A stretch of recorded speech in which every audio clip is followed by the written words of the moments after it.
when your kids are in a class with other people's children, number one, it becomes a higher priority. The second thing is you are more organized.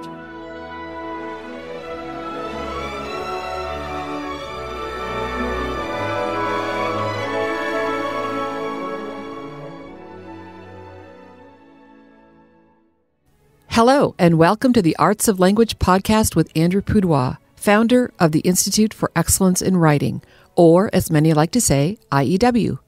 My name is Julie Walker, and I'm honored to serve Andrew and IEW as the Chief Marketing Officer. Our goal is to equip teachers and teaching parents with methods and materials which will aid them in training their students to become confident and competent communicators and thinkers.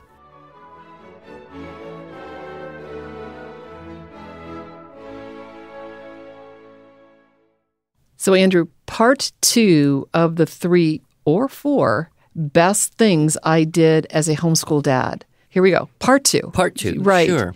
And I just want to say to our listeners, even if you are not homeschooling, these are just good dad suggestions in general.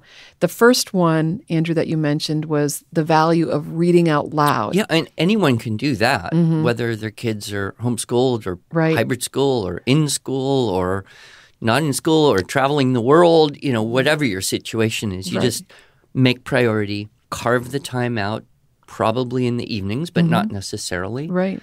I know a dad who has to work from noon to 9 p.m. Okay. And so his time with his kids is mid-morning. And so that's the priority there. Right. And then the second thing that you talked about was the family meeting. This was a weekly family meeting. In your case, you did it every Sunday night, and that helped to bring your family together, literally and emotionally. Right. And to help solve confusions or conflicts or problems and just to be organized. And we know when we are more organized, we're happier. Yes, it's Right? absolutely true. If your room or your house is a mess, it's hard to be happy in a mess. Yes. And once you get it straightened up, you feel better. Yes. Once your calendar is clear, you feel better. Once you've communicated those things that need to be communicated, whether you get satisfaction or not is a different question. But once you've done your part, life is better. And you ended your family meetings with ice cream. What could be better than that? Well, I can think of a lot of things right now, but for the kids, Yes, obviously. exactly. Yeah, this third one, I think, is a little more specific to homeschooling. Okay. Although I could imagine, a dad doing this, but I think it's a little easier if you live in the homeschool universe. And that is teach a class. Oh, okay. Teach a class. I think very often, especially families that come in, it's like, okay, we're going to make this big sacrifice. We're going to keep our kids home or bring them home, and dad's going to work really hard because now mom's not going to work or work as much. We're going to make this probably in many cases a financial sacrifice Yes. to educate our children at home. And so the dads get kind of focused on, I'm going to support the wife, right? In financially, emotionally, I'm going to do everything I can. But she's in charge of this endeavor. Yep. So that's kind of understandable. But I am a teacher by primary profession. I began as a music teacher, violin, kinder music. But I always had the frustration myself of teaching other people's children and being very, very busy doing that, and then not really engaging in teaching my own children the way I knew that I probably could. And this became harder once I started IEW and started to travel. And then I would be gone for 3 or 4 or sometimes 6 or 7 days. And that was a hard thing for my wife. And, Yes. and she used to tell me, it's really hard when you're gone. And I just thought, well, she's just lucky I'm not like a officer on a submarine and I'm gone for 6 months at a time, you know. Mm-hmm. But I started to realize that it was the carpenter's kids have no house, the cobbler's kids have no shoes. I'm so busy helping teach other people's children, I'm not really engaging with my own kids. And so I decided that I would try to teach a class and make it a priority. And the trick here is that I'm not just teaching my children, but I'm teaching my children along with some other people's children at the same time. Right. Because that shifts it in priority. If I said, okay, I'll teach my kids something at this day and this time, well, if anything slightly urgent would come up, it would displace that. And be like, okay, well, we can't do it this week, next week. But if I have a commitment to other people's children, human nature, then it's a higher priority. Yep. And so I kind of got this habit early on. I started with a writing class, and I thought, I really want my kids to learn this writing program. And the only way I'm going to do that is to create this class and invite their friends. So it was basically my two oldest when they were about 9 and 11, and a bunch of other 9, 10, 11-year-old girls. So I had this little gaggle of 7, 8 girls, and they came, and I put this on my schedule, and I cut out violin students from that time frame. So I'd have an hour and a half. I think the first time I did it twice a week, and then I think I gradually went to once a week, where that's what I'm going to do. But I didn't charge anybody for it, except if there were materials, what was my actual out-of-pocket cost, because I didn't want to do this as part of my job in the same way. Do you know what I mean? So anyway. This was for your family. This was not for your business. Yeah, and it was so fun. It was really enjoyable to have this scheduled time when my two oldest daughters and their friends would show up and we'd do a writing class. And I was just kind of getting my feet wet with the structure and style. I had taught a couple years in a school, but this was kind of a different world where it was like we're just having a class and now you get to go finish the assignment at home or whatever. And it went so well that I thought, well, there's other things I could teach. And so over the years, I would just try to work into my life time when I could do this. Now, because of being self-employed, I had a lot of flexibility in terms of the schedule. So in my case, it was usually one afternoon a week, and I would schedule 1 or 2 or sometimes 3 1 to 1.5 hour classes. And I've taught, in addition to writing literature, which is a natural fit, and in a very informal way. It would be like, let's read a book and talk about it, rather than where's the curriculum. I taught logic using a curriculum. I have taught drama. I tried that for a while. Yes. And then I found someone who was better at that than I was, and so I got her to start teaching the class. And I've taught, of course, Latin. You've watched me teach Latin for 6 years. Speech. Definitely have done that. I even made a foray into geometry. Oh, wow. And the reason was I knew my wife was not going to want to do this. And I knew that these kids should probably have a little bit of geometry, at least so you could throw it on a transcript and say you did it. Okay. And some of the time I would get a program that had a video, like geometry. It's been a long time since I had slogged through a geometry textbook. So I got the Math You See, and I watched Steve Demi's video, and then I would go teach the lesson after having watched the video. Oh. I did that with Martin Cothran's course on logic and then Aristotle's rhetoric. I'd watch the video a few times, And they were short. They were maybe 15, 20 minutes. So I'd watch it, and then I could go teach it with a whole lot more confidence. And I'm very grateful for that because, of course, the best way to learn something is to teach it. Absolutely. And I think most homeschool moms have that experience. Like, wow, this is so fun. I'm learning all this stuff that I really never paid attention to or never had a chance to learn when I was younger. Right. And so as a dad, that was kind of very enjoyable as well. And so depending on when and where we were living and which kids were at home at the time, I would, flex between 1 and maybe 3. I think at one point I even went to 4 classes and pretty much dedicated the whole day, which I think irritated you a little bit. Maybe just a little bit.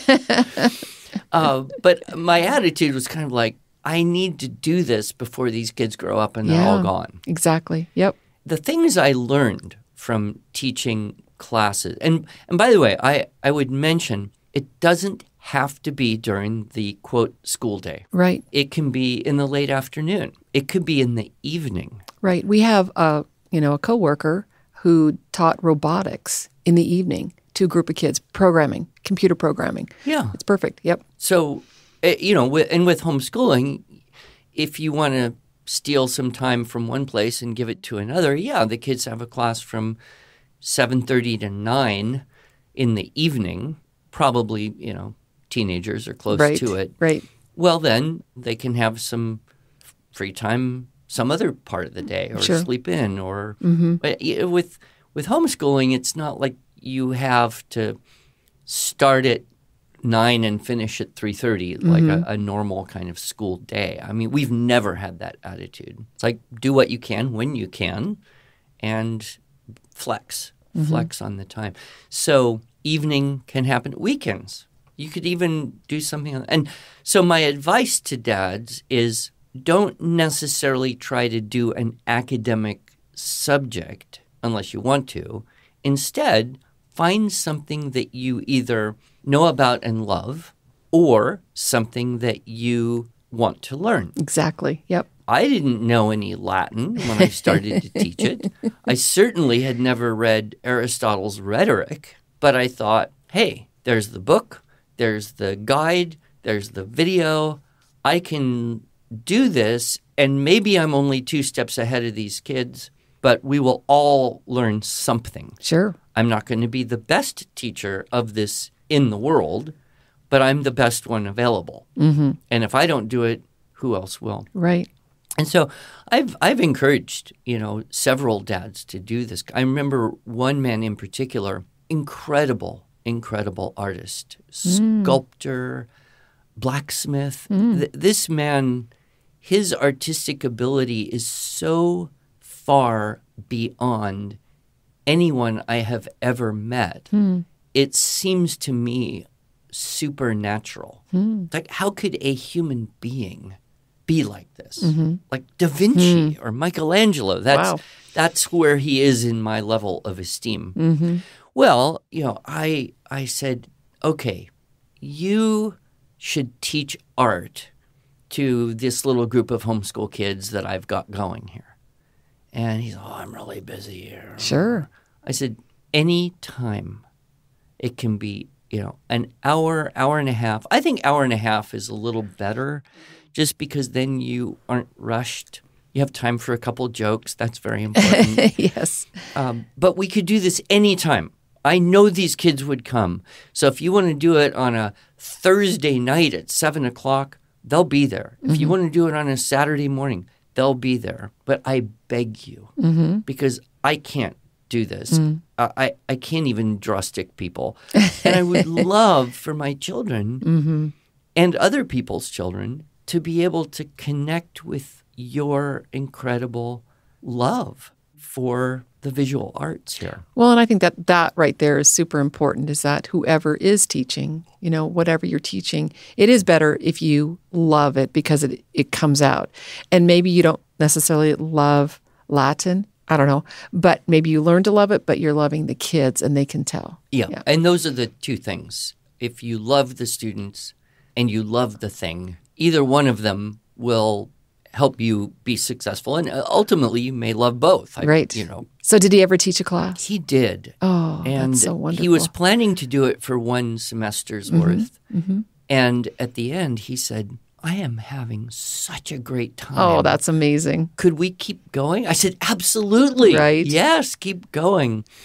And at the end of the year, he said, this is one of the best things I never would have imagined. Because he didn't see himself as a teacher.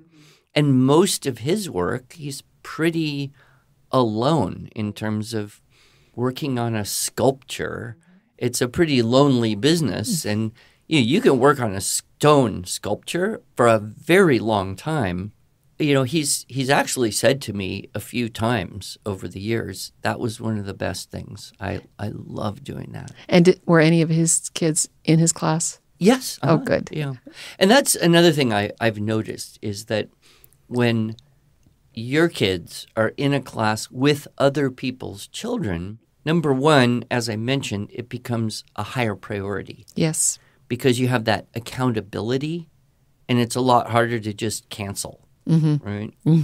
The second thing is you are more organized. Mm-hmm. You plan what you're going to do because, again, you kind of have this commitment, this responsibility to the other children.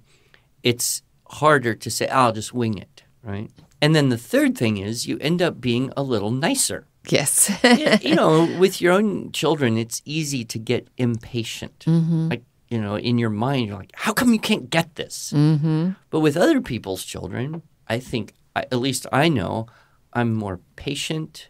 I'm willing to take more time.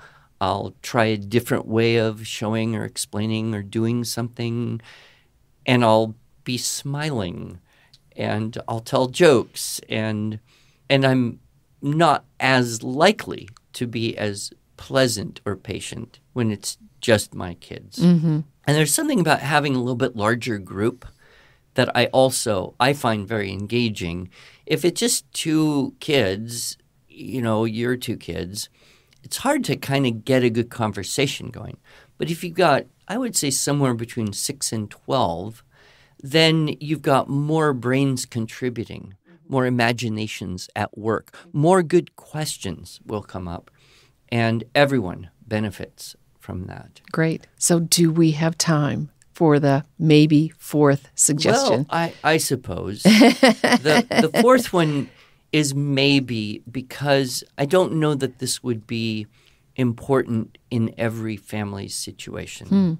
But it did become important in one case in our family. Yes. So it's kind of a maybe not, but in our case it was important, and that is for the dad to take over complete responsibility for the education of a particular child during a particular period of time.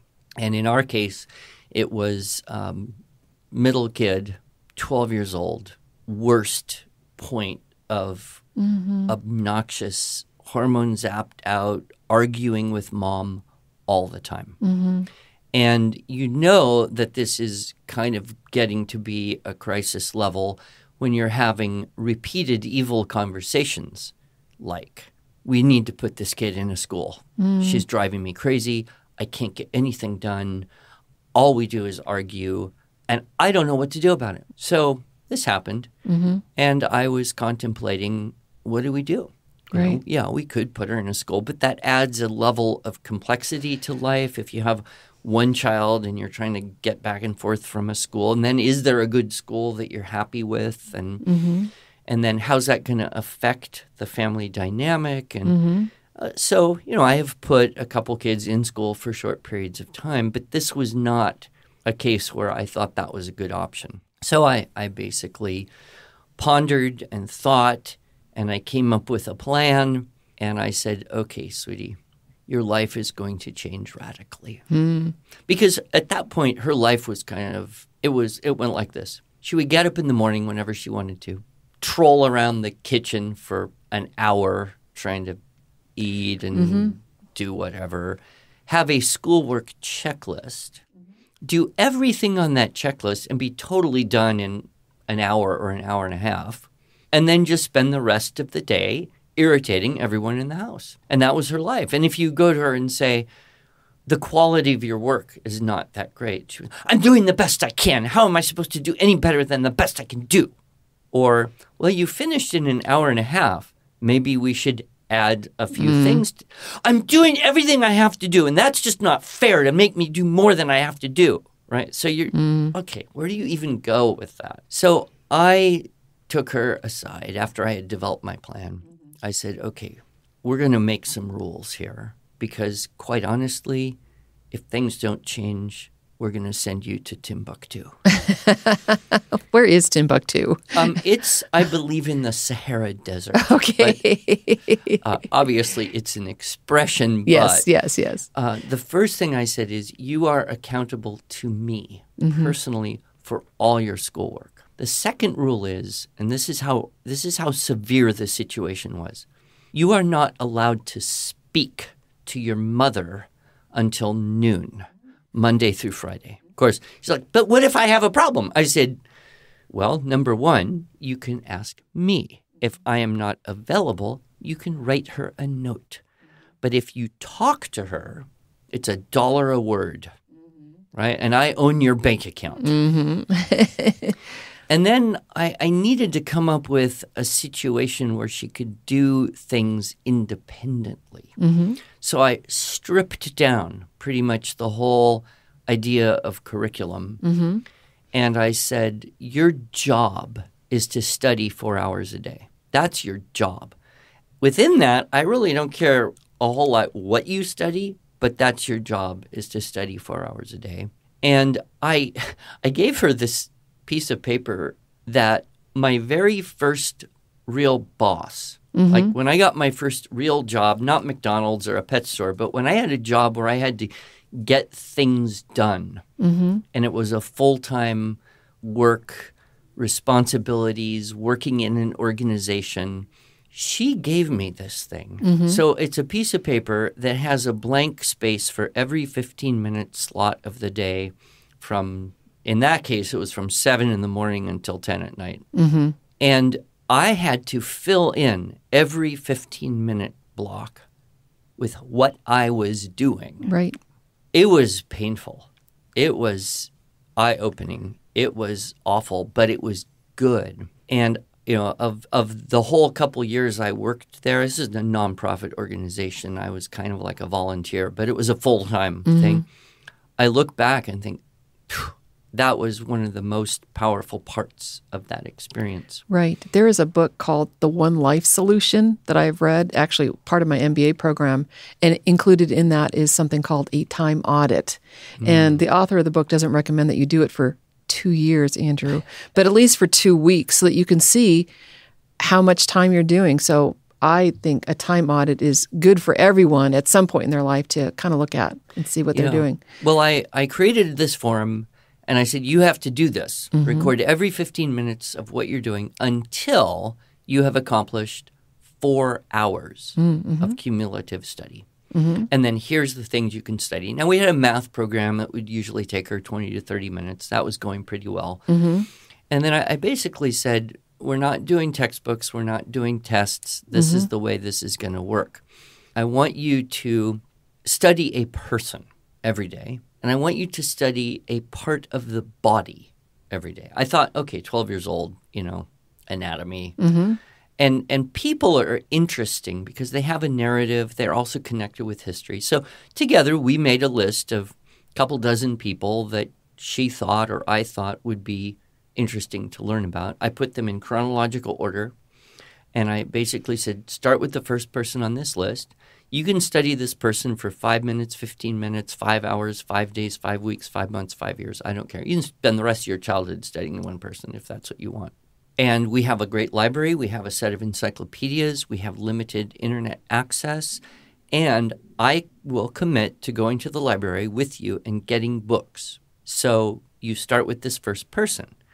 And once you are finished studying this person, you go to the next person on the list. And once you're finished with that, you go to the next person on the list. When you finish the whole list, we'll make a new list. So did you require any report or any accountability for Yeah, that? so there was that. And then there was the body part. So I went to the Encyclopedia Human Body, and I just made a list of, organs and systems. I think for some reason, the first one on the list was pituitary. Oh, interesting. I said, you can study the pituitary for 5 minutes, 15 minutes, 5 hours, 5 weeks, 5 months. I don't care.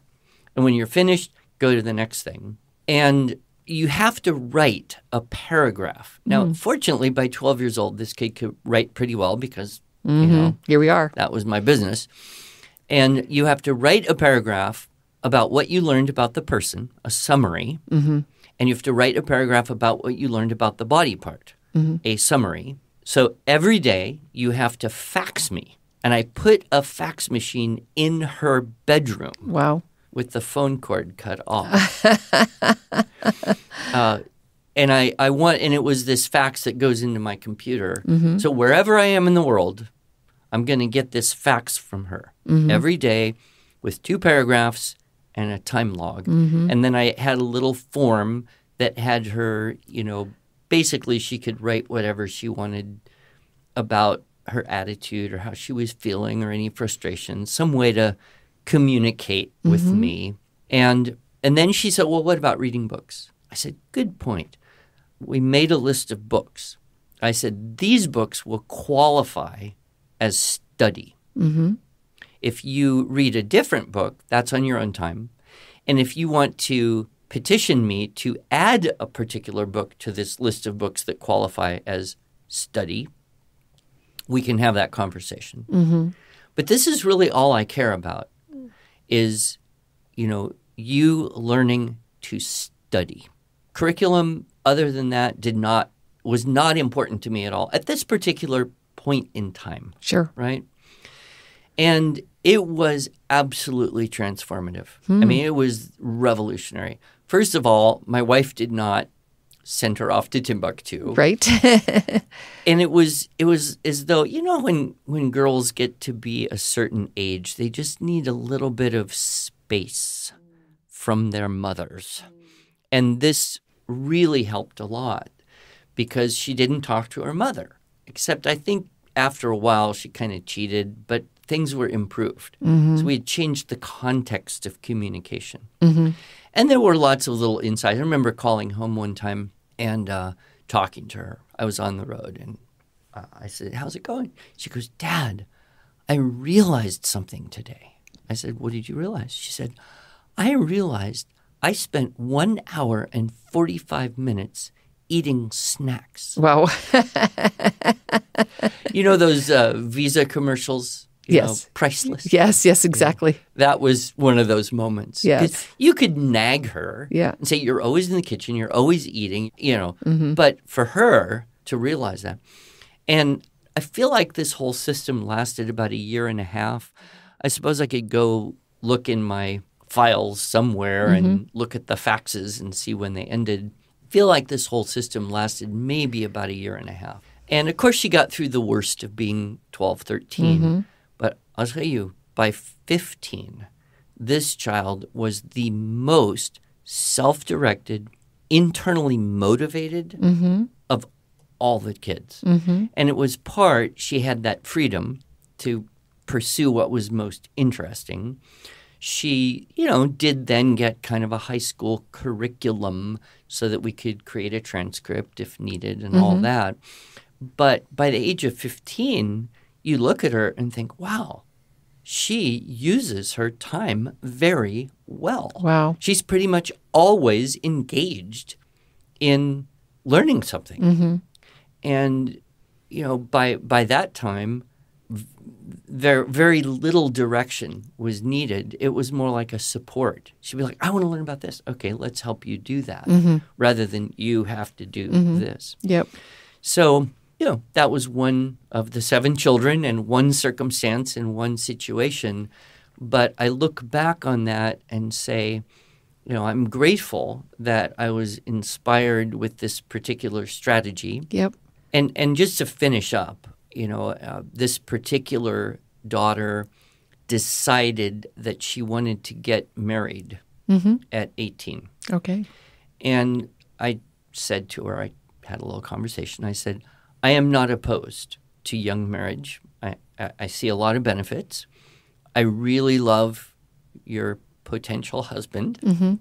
He's 3 years older and very mature, very responsible.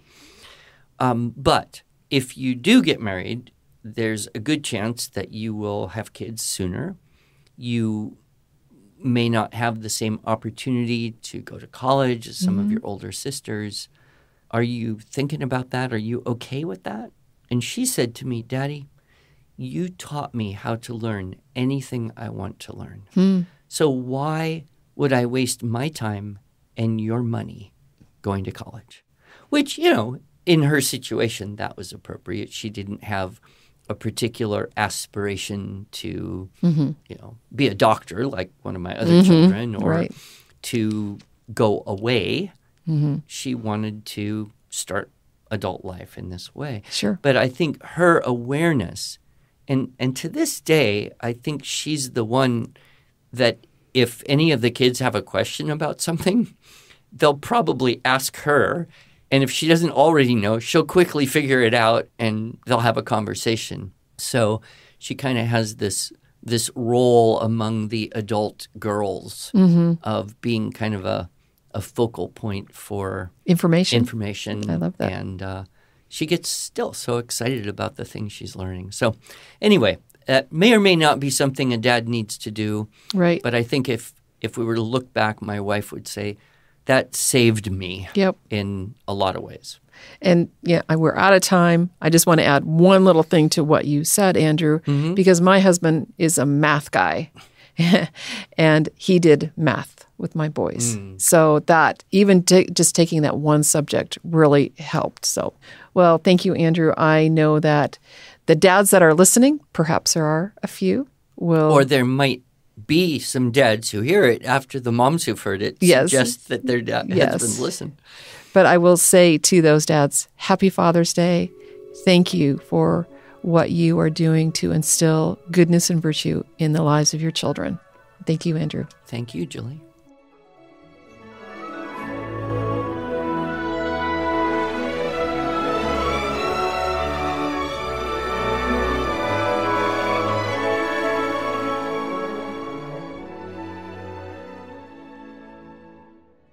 Thanks so much for joining us. If you enjoyed this episode and want to hear more, please subscribe to our podcast in iTunes, Google Podcasts, Stitcher, or Spotify, or just visit us each week at iew.com/podcasts. Here you can also find show notes and relevant links from today's broadcast. One last thing. Would you mind going to iTunes to rate and review our podcast? This really helps other smart, caring listeners like you find us. Thanks so much.